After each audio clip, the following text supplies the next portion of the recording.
I have spent some time today looking at my stress, looking at my history with stress, mainly because I'm having some not so age appropriate health things going on right now because of a long life of stress. Many here are not aware of my background. I will have to make a video specific to that to cover everything that there is to really cover to make sense of things. But in short, I was raised in a religious cult in a community that was very, very private, very strict, very family oriented, very community oriented. There are many of us that were raised in this community and not even knowing we were in America. It was a Romanian community that we were raised in. The responsibilities of church members begins as soon as you are old enough to start going to youth nights. At least that's the way I've always seen it. That's how I've experienced it myself.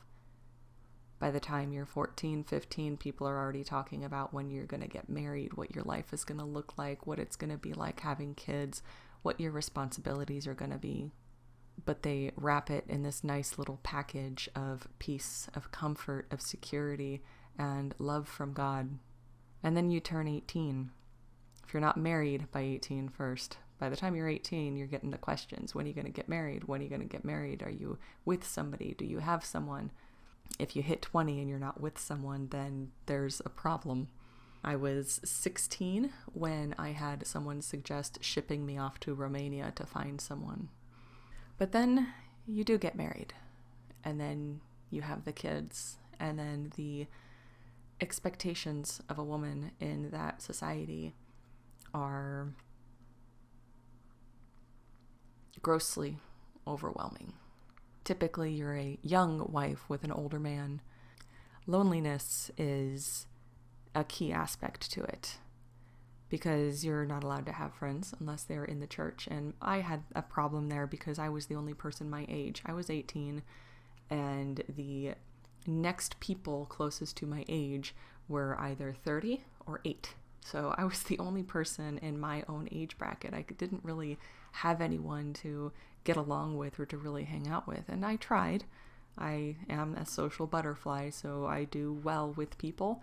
But when it really came down to me having a sense of identity and me having a sense of personal joys and taking time for my personal passions, there was none of that. It was not allowed. It was not accepted. And so not only was there loneliness, but there was the inability to recharge, to take the time for self-care. Self-care was looked at as something for a woman to be ashamed of, because why should we feel exhausted doing our jobs as women of God, as wives to a godly man? But we all know that if we don't take that time to recharge and we don't take the time to do things that we enjoy, we will slip into depression. We will slip into periods of darkness in our life where we start questioning our worth, our purpose, and our direction. Between the ages of 22 and 25, I had already had a mini stroke, and I was struggling with stomach ulcers. I had holes burning in my stomach due to the high acidity in my stomach because of all the stress and anxiety levels. Without going into the whole history of everything that happened, it was immediately after I left that I got better. Let's backtrack a little bit here. I was married at 18. I got pregnant 2 months later, so I did not have an education higher than high school. I never had a job. I was a stay-at-home mom with no real skills that I was aware of. I didn't know what I was good at. I didn't know what my talents were. I knew that I was good at witchcraft because that was the one naughty thing that I did through my adolescent years. That's how I rebelled. I was a witch in the closet when I was an adolescent. But that's a whole other video. So when it came to real life skills and real life talents, I didn't know what I was capable of. I didn't know how to get a job. I didn't know how to really write a check when I first got married because of the way that we are raised in that community. We are not given the proper life lessons, the proper teachings to be able to function as adults, especially us girls. So it was a terrifying thing for me when I recognized what had to change in my life, because it wasn't just a mental change that I had to do. I had to change my environment, and I had to change the people that I surrounded myself with. Everybody around me were people that I knew my entire life. Every weekend was something with family. I have several brothers. We have cousins that were always around. We were always going and doing things with the church, with our family. There was no real alone time when we were kids. We were always doing something in the church, and we were at church 5 times a week. Some of us. It was church twice on Sunday. There was the morning sermon, there was the evening sermon with nap time in between. And then Monday was generally, just getting to work, getting the week started. Tuesday was youth night. Wednesday was youth night. Thursday was prayer night. Friday was prayer at somebody's house. Saturday was girls' choir at church, girls' choir practice that we had at church. And then back to Sunday again. And so I always had the same people around from birth to adulthood. Young adulthood, because I left at 18. Not only did I get married at 18, I moved across the country. I was born and raised in Arizona. I moved to North Carolina when I got married. Here in North Carolina, I had my aunt and my cousins. I moved from the Romanian church in Arizona to the Romanian church in North Carolina. The concepts were the same. The ideas were the same. The beliefs were the same. The way that we spent our week, the way we spent our free time was the same. Only with Romanians. Always with Romanians. Fast forward, I find myself in a position where I recognize that my entire life has been lived in a box. And it is time to get out of that box if I want to survive, because these stress levels were killing me. It really hit me when I recognized the stress levels in my children and how they started expressing their own stresses. And I realized that my kids were doomed to the same life, the same fate, the same struggles that I had, if not worse, if I were to stay where I was. And so it was terrifying to recognize that I had to leave the community that I was raised in. I had to leave the world that I knew, the people that I knew. Financial dependency went from me living under my parents to me living under my then husband. My emotional support was my family and the church.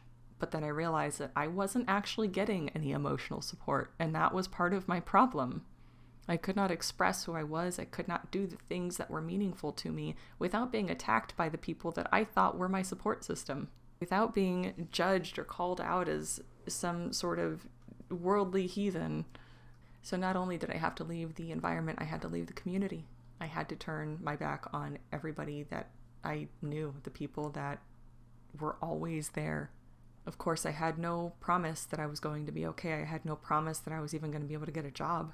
There was no promise that I would ever be seen by an employer as anything more than a naive 28-year-old that never had real life experience. Lucky for me, I have personality.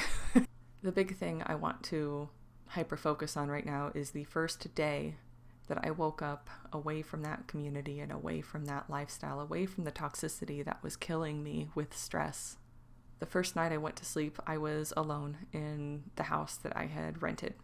My kids were staying with someone else for the night, and I had just moved out, and I had just unpacked the house, and I was laying there in bed for the first time away from everything. And I was exhausted. When I fell asleep, I fell asleep. When I woke up, I rolled over, and I saw the sunlight in my room, and I smiled. And then I cried. I cried of joy because I had no souring in my stomach, no fluttering in my chest, no nervousness or fear that was overwhelming me for the day. I had a burst of energy. I was immediately ready to clean everything, to organize everything, to get through all the little menial things that I had to do. And my world felt so damn big. It felt so big and so free. Right before taking the actual action in making the life changes that I was making, I went to see a natural, like a holistic natural healer, doctor, person, whatever they're called, the nature doctor, the natural doctor. And we did all sorts of testing, and we saw that my adrenal glands, the adrenal functions were gone. I had such extreme stress, extreme levels of cortisol for so long that the adrenal glands were shot and I was suffering from adrenal insufficiency. That's not something that just heals with time. That's not something that just gets better like some of the other things. I mean, my stomach ulcers immediately started clearing up. It was incredible to see how things just kind of, the body just balanced itself out for the most part when all that stress and all that anxiety was gone. But the adrenal issues are still something that I deal with today, and it's 7 years later. And this kind of brings me full circle to what started everything here with this video, in that I'm looking at some health issues that I'm having now that I'm aging, still dealing with some of the side effects, some of the struggles from such a long time of extreme levels of stress and anxiety. I am most definitely much happier now than I have ever been in my life. I'm living my best life now because I took those risks, because I stepped out and just trusted that I was going to find a way, some way. And it was terrifying and it was nerve-wracking. But when I started surrounding myself with healthier people, with happier people, and not necessarily even in person fully, most of the people I knew were still online, that were supporting me online, that were giving me emotional support online. Some of my online friends were the people who really had my back the most and helped me make the changes and find the healing that I found. And that was a big part of my healing, was making sure that I was removing all the muddy water and filtering everyone and everything that I let in. But it is doable. It is possible. It takes time, and you have to understand that even when you are healed, you will have times where you have to look back and recognize what's happened. You will have to reface some of the past to understand your present, whether it's going through physical issues, physiological issues, emotional or mental. It's going to take time and it's going to take effort. But when you push through that wall, that initial wall of fear, thinking, well, what's it going to be like on the other side? What am I going to experience? Am I going to be capable? Am I going to find a way? When you push through that wall, finally, you will wonder why you didn't do it 5 years, 10 years earlier. So most of this is really just me sharing a part of my story, because I have a very, very long story. But I do hope that there was something to be gained here, something that may have answered someone's question to themselves. I would like to hear some of your own experiences. How did you get out? What were your biggest obstacles in changing your life for the better to remove the stress from your life? And how do you deal with stress today? Just because you make changes in your life doesn't make stress go away completely. It's taking away the extreme level of stress that is going to make the big difference. A little bit of stress is normal. Sometimes stress is what, keeps us on our toes and keeps us going, as long as we are in control of the in and the out of that stress. If you feel you've gained anything from this video, please like, subscribe, comment, maybe click that bell there to be notified of any future videos. Thank you for your support, and I hope to see you next time.